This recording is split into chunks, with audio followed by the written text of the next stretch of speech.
Hello, everybody. Welcome to another episode of Adam's Fall, where we review a video from Luke Thompson, who's a member of a small YouTube community called The Little Corner.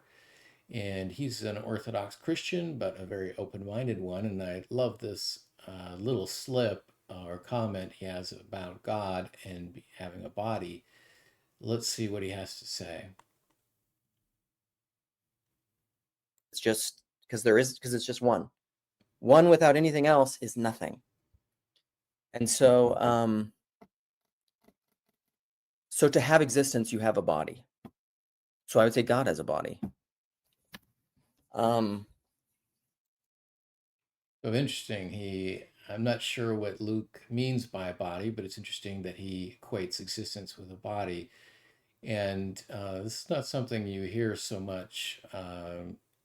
We know that Jesus was resurrected and therefore has a body, but it's interesting that he's saying existence requires embodiment. Of course, in the Latter-day Saint tradition, Church of Jesus Christ, our tradition teaches that God is embodied.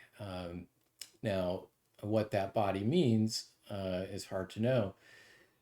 We know that Jesus, when he appeared to his apostles, they were able to feel the wounds in his hands. Yet he was able to pass through walls. He was yet able to ascend to heaven.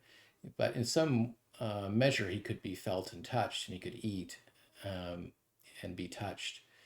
And I happen to agree with Luke that it's, at least according to the belief I have, that it's very probable that God has a body and that he's physical in some way. Now, one of the common issues people have with LDS theology is they assume that physicality means that it's exactly like our human bodies are.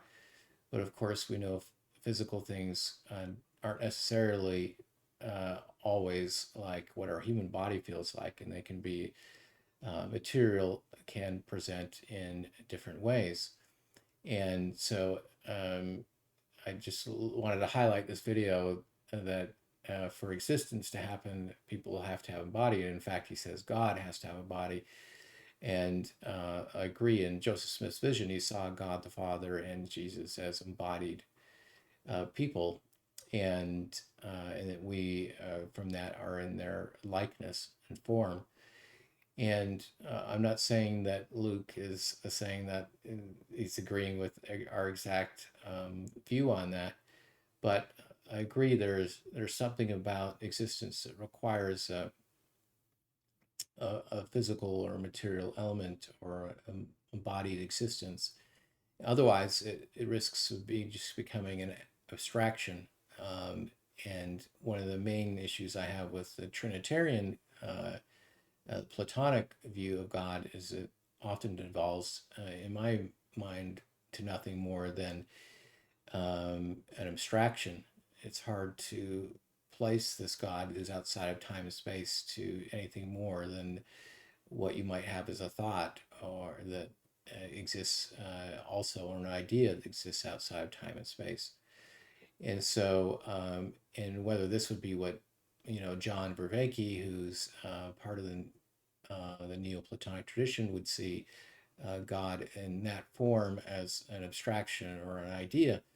Is God more than idea, or does he uh, actually exist in time and space? And I think a body means that he is present in time and space. So, just a couple thoughts on Luke's revelation here that even though he's an Orthodox Christian, he believes that God has a body. Now, whether that means that he's just talking about Jesus as having a body, or I'm not sure. I don't know how he would put that together, and I'd be interested in hearing further commentary for him and what he exactly means by God or beings that exist having bodies. So let me know what you think in the comments. Thank you.